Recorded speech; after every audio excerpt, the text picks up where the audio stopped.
Para kekasih, inilah tema yang istimewa, yang sangat kondisional, yang sangat cocok dengan keadaan kita saat ini. Yaitu teriakku minta tolong, masuk ke telinganya. Teriak saudara, teriak saya kepada Tuhan, masuk ke telinga Tuhan. Yang percaya beri tepuk tangan bagi dia. Ya, luar biasa. Ini bukan karangan saya. Bagaimana seorang yang berdosa, seorang yang bodoh, seorang yang diciptakan oleh Tuhan dan tinggal di dalam dunia yang fana bisa mengarang kalimat yang istimewa.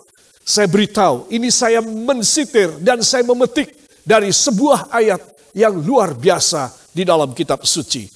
Yang terdapat dalam 2 Samuel pasal yang ke-22, ayat yang ke-6 dan ayat yang ke-7. Saya ingin semua kita membaca dengan suara yang nyaring. 2 Samuel 22 ayat 6 dan ayat yang ke-7. Mari kita akan baca. 1, 2. Tali-tali dunia orang mati telah membelit aku. Perangkap-perangkap maut terpasang di depanku. Ketika aku dalam kesesakan, aku berseru kepada Tuhan. Kepada Allahku aku berseru. Dan ia mendengar suaraku dari baitnya. Dengar, teriakku minta tolong masuk ke telinganya. Katakan luar biasa. Katakan amin. Para kekasih, inilah yang menjadi perjanjian dari Tuhan. Sebelum ayat 7, perjanjian yang dahsyat ini kita bisa menangkap, maka sebaiknya kita menyadari ayat yang ke-6. Apakah saya dan Anda ada dalam kondisi seperti ayat yang ke-6 ini? Perhatikan ayat yang ke-6. Tali-tali dunia orang mati, tali, telah membelit aku. Perangkap-perangkap maut terpasang di depanku. Saudara, cilaka sekali ya hidup ini. Bila Anda dan saya tidak menyadari, kita selalu menganggap, semua running well, semua oke, I'm fine. Selalu kita mengatakan demikian. Tidak pernah kita ini merasa, aku sangat rusak ya, aku sangat berantakan ya, aku sangat membutuhkan juru selamat ya. Jarang sekali saudara. Paling-paling kalau kita gereja, lalu firman itu mengenai hati dan pikiran kita, lalu kita agak sedikit insyaf.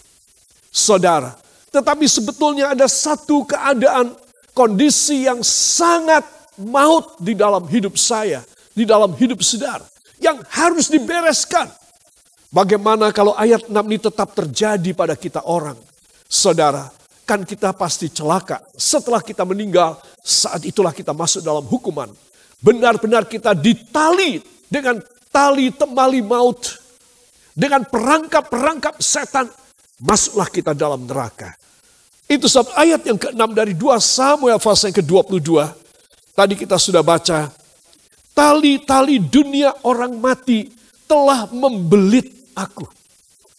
Tali-tali dunia orang mati telah membelit aku. Nah, ini dibutuhkan satu kesadaran. Kalau saya tidak ada kesadaran, saudara tidak ada kesadaran, kita selalu berkata, aku ada di hadirat Tuhan. Terus menerus. Aku selalu berdoa. Sehari 24 jam. Saudara yang kekasih, maka kita sudah melupakan sesuatu yang tidak kelihatan. Sesuatu perangkap iblis yang maut di depan kita. Itu sebab ketika saudara mendengar firman, kesempatan di rumah kita, biasa kita hanya kadang-kadang seminggu sekali. Bisa jadi 2 minggu 1 kali ke gereja. Sekarang saya ingin mengajak Anda seminggu 3 kali mendengar firman. Saudara, dan firman yang saya sampaikan bukan firman yang pendek. Saudara, mungkin sudah berkata, Pastor Timothy menyampaikan firman selalu sejam, minimal 60 menit. Berapa saya bayar pulsa? Ya, berapa saya ruginya habis pulsa saya? Saya mau tanya, kalau engkau menonton Korean drama, mikir pulsa apa tidak? Ya, bintang film Hollywood atau lain sebagainya, ceritaan apa, main game anak-anak muda. Apakah engkau memikirkan pulsa? Untuk keselamatan jiwamu, engkau mau cari firman yang pendek-pendek. Ya, kita ada, Kristus penebus mempunyai program Amazing Grace 30 menit. Ya, melalui You Channel dan beberapa stasiun televisi di Indonesia yang disebarkan ke seluruh dunia. 30 menit. Ya, kali ini 60 menit. Nanti segera akan di-launch yang 10 menit. Yang hanya 10 menit saja. Saudara, kalau saudara makan cuma 2 sendok, saudara sudah ngisi perut. Tapi saya yakin saudara belum kenyang. Saudara makan separuh piring, separuh porsi, ada isi perut. Ya, tidak masuk angin. Tapi engkau tidak puas. Betul apa tidak? Tapi kalau porsinya itu sejam, ya, saudara, kadang-kadang Tuhan memberikan belas kasihan 70 menit. Wah, itu bonus buat saudara luar biasa. Engkau akan puas, engkau sehat. Pagi makan 1 porsi yang penuh. Saudara, engkau bisa sampai malam makan lagi, tidak apa-apa. Sampai besok bisa makan lagi. Saudara, tapi kalau saudara makan 2 sendok, separuh piring, saudara, sebentar lagi engkau lapar.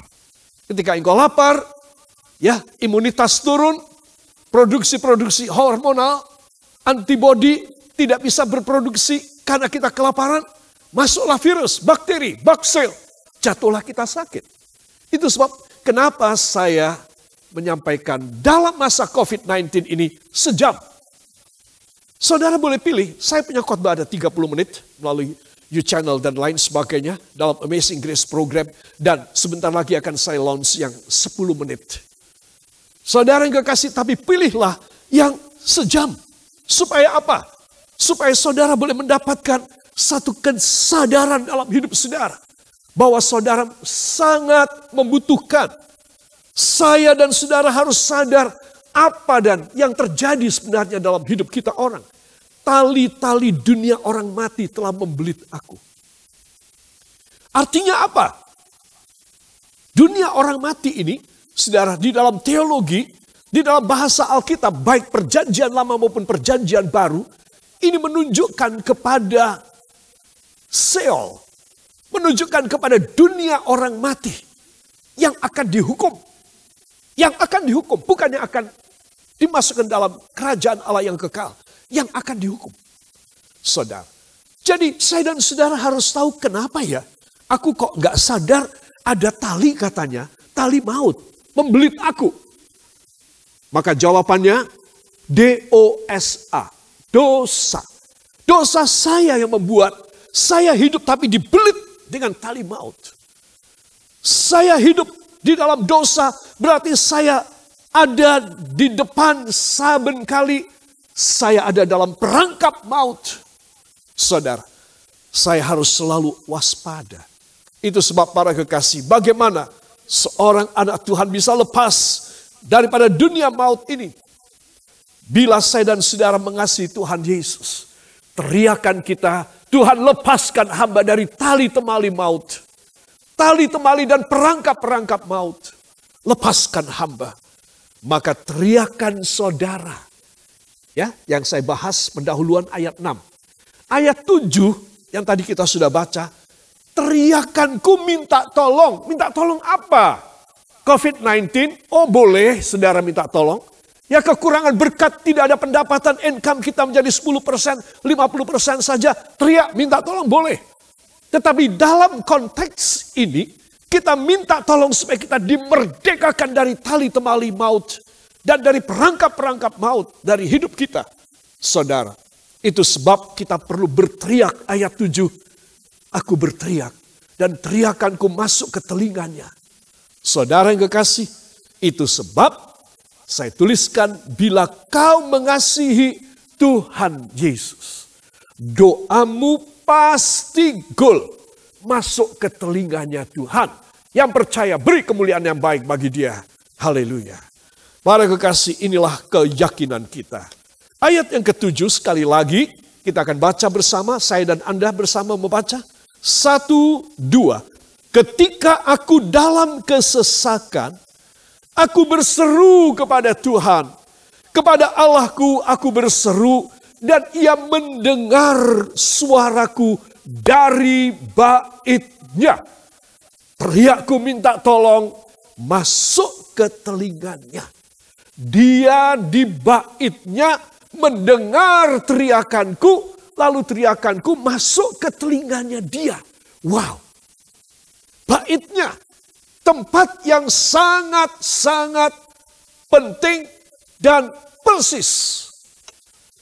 Saudara, dia memberikan sesuatu gambaran bahwa sorga juga baitnya. Untuk apa bait? Bait itu rumah Allah. Untuk saya dan saudara, sowan datang berbakti kepadanya. Saudara, dia ingin supaya Anda dan saya memiliki di dalam hidup kita, para kekasih, sesuatu hubungan. Bukan raja dengan rakyat saja. Dia raja di atas segala raja. Tetapi hubungan antara imam besar yang agung dengan umatnya. Itu sebab dia memakai sesuatu tempat yang istimewa di dalam kerajaannya. Dan dia menamakan itu baitnya, saudara. Dia tidak menamakan itu kerajaannya, tetapi baitnya. Maksudnya apa? Supaya ada hubungan spiritual. Ada hubungan antara umat yang perlu dimintakan pengampunan dosa.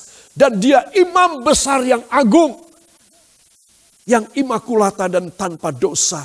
Siap memberi pengampunan dosa. Wow. Jadi, membaca dan mendengar kata B-A-I-T, bait, rumah Allah.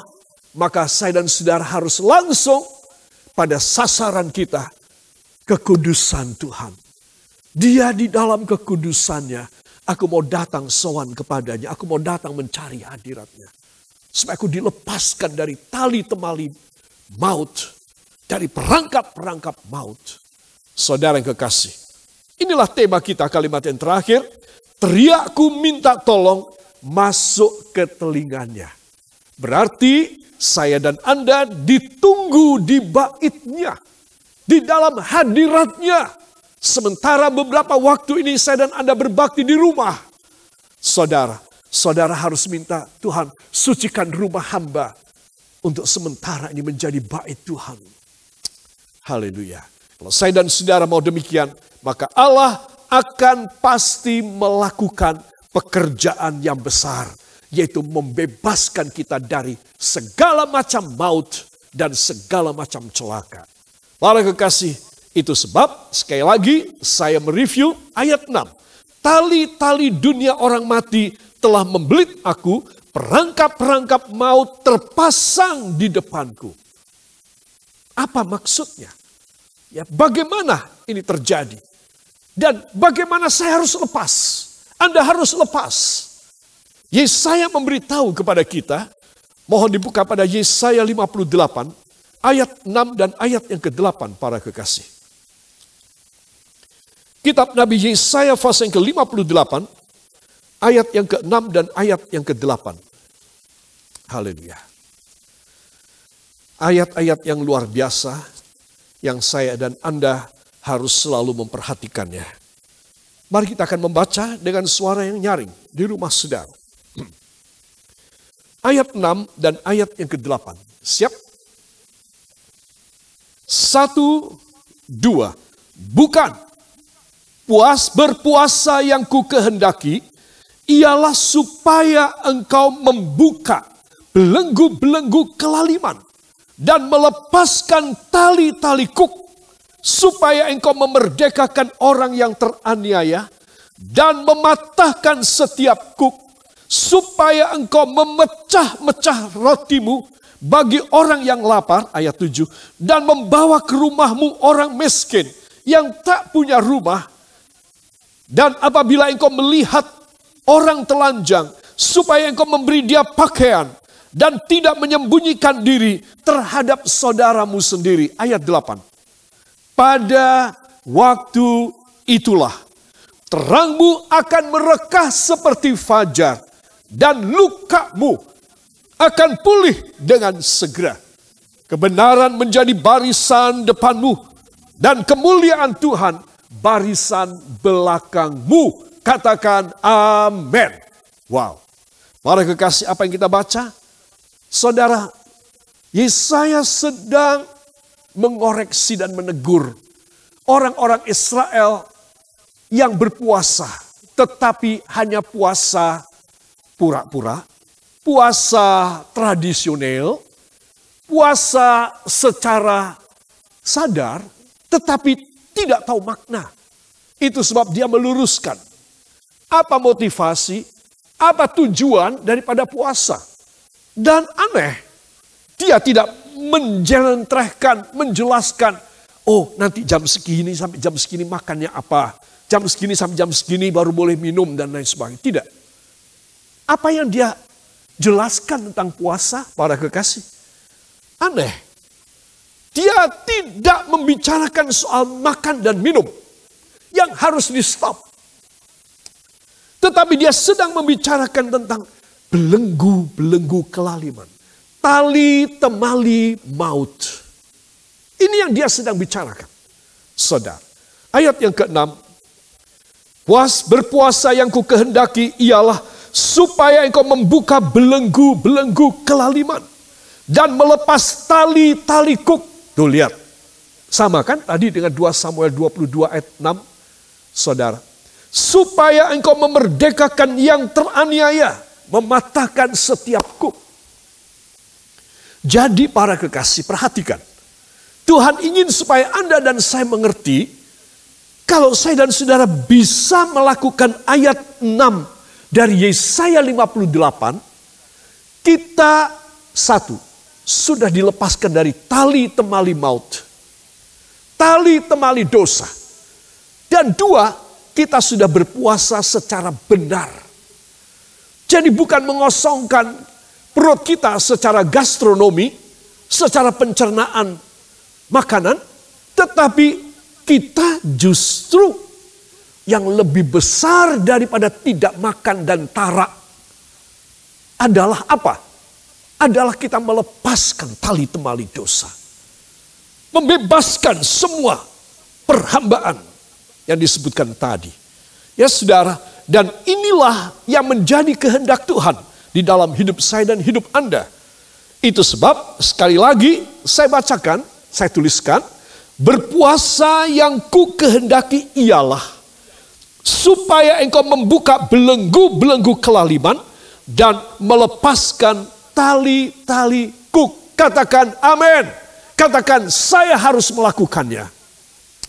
Saudara, dan ini adalah satu permintaan Tuhan. Justru dalam keadaan kita mengkarantina diri kita, saudara, rasanya sebagian sudah tidak bisa tahan. Di beberapa negara walaupun masih dilarang keluar rumah, orang sudah pada nerombol semua keluar rumah. Mau jalan-jalan menghirup udara, mau olahraga, mau lari, mau belanja lagi, dan lain sebagainya. Mau sepedaan dan lain sebagainya. Sudah tidak tahan. Oke, pemerintah masing-masing agak memberikan kelonggaran. Saudara, karena mereka tahu bahwa psikologi massa itu penting sekali. Kalau sampai ini katup tidak dibuka sedikit, bisa terjadi ledakan. Saudara. Saudara, ini sesuatu hal yang kita harus perhatikan. Yaitu apa? Yaitu bahwa saya dan saudara ini harus mempunyai satu pengendalian diri. COVID-19 mengajarkan kita tentang hal itu. Kita tidak bisa kerja di luar. Ya, we have to work from home. Ya, WFH harus bekerja di rumah. Kita harus makan seadanya. Kita harus belanja online. Tambah biaya hidup lagi. Padahal pemasukan seret. Pemasukan tinggal separuh katakan. Tetapi pengeluaran lebih banyak. Anak-anak tidak bisa tahan di rumah.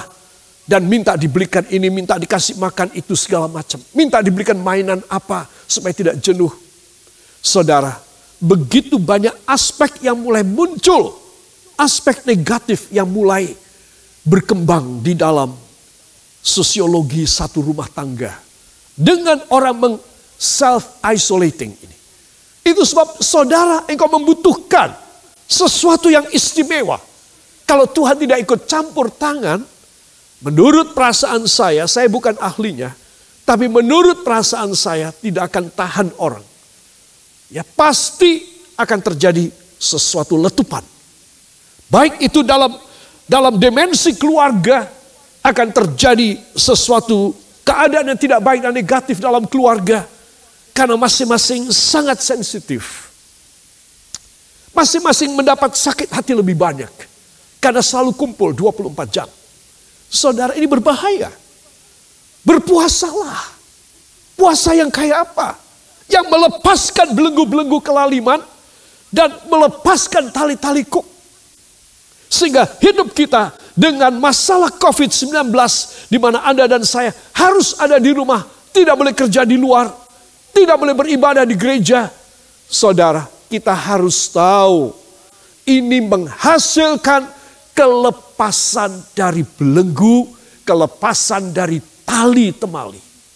Saudara, bila saya dan saudara menyadari akan hal ini, maka Tuhan pasti akan mengulurkan tangan untuk semua masa kita harus berpuasa saat ini. Ya, aku harus menahan diri. Aku harus tahan. Jangan sampai aku tidak tahan.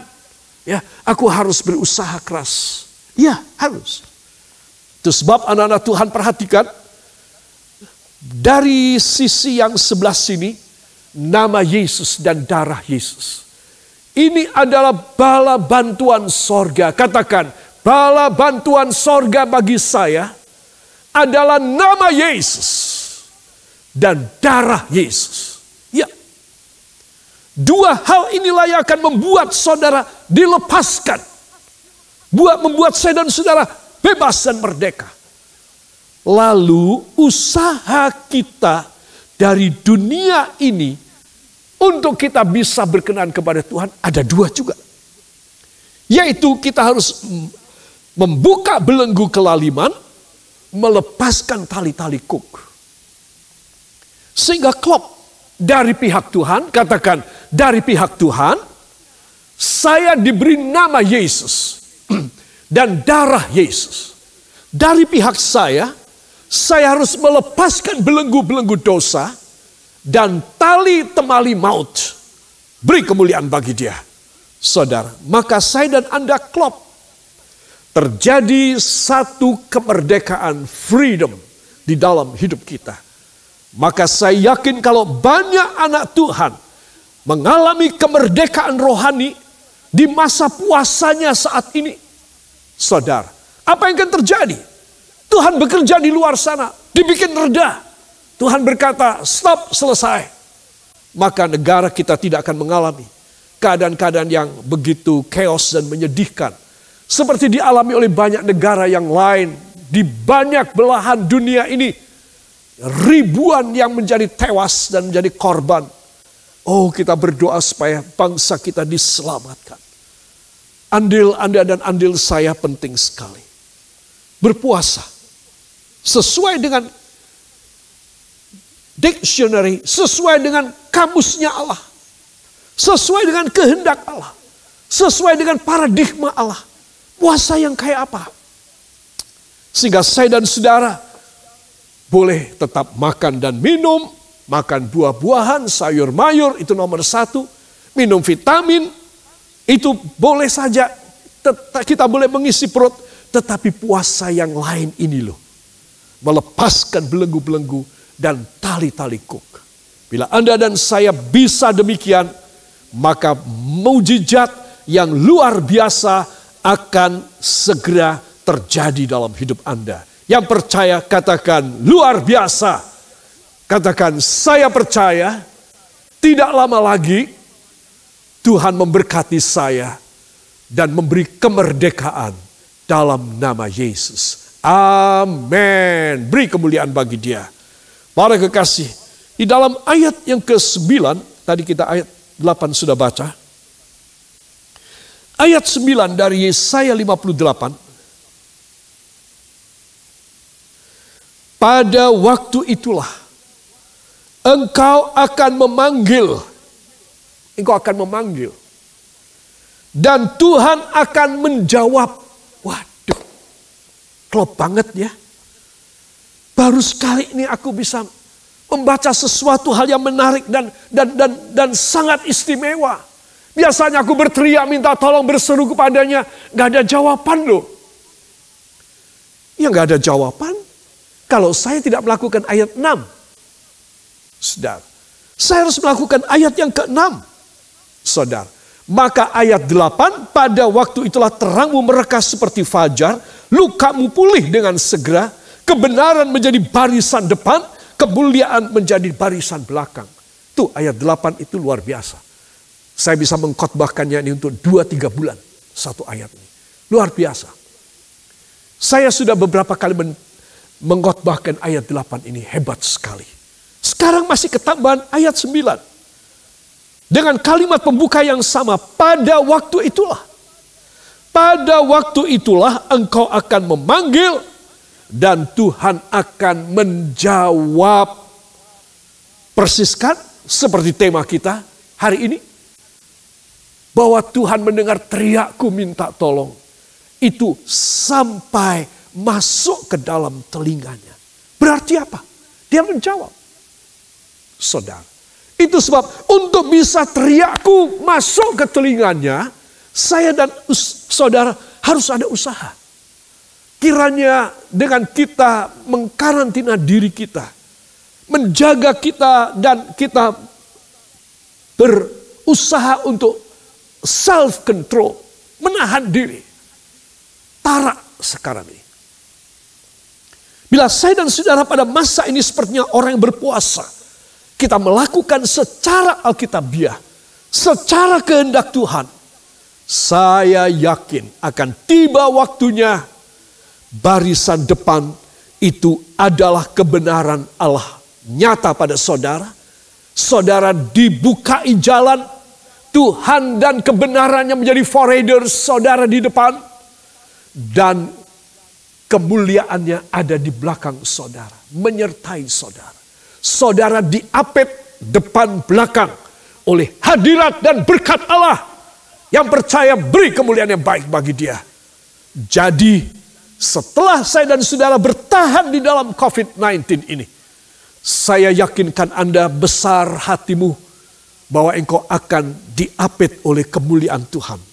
Bagian depan, barisan depan, kebenaran Tuhan. Katakan, barisan depan saya, pembuka jalan saya adalah Tuhan.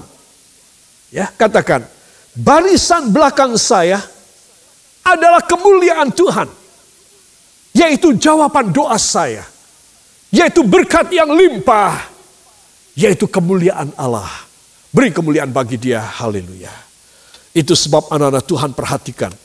Tuhan ingin supaya Anda dan saya memperhatikan sesuatu yang saya dan saudara, kalau tidak ada COVID-19 kita tidak tahu pembukaan rahasia Allah ini. Inilah yang menjadi keinginan daripada Tuhan di dalam kehidupan kita.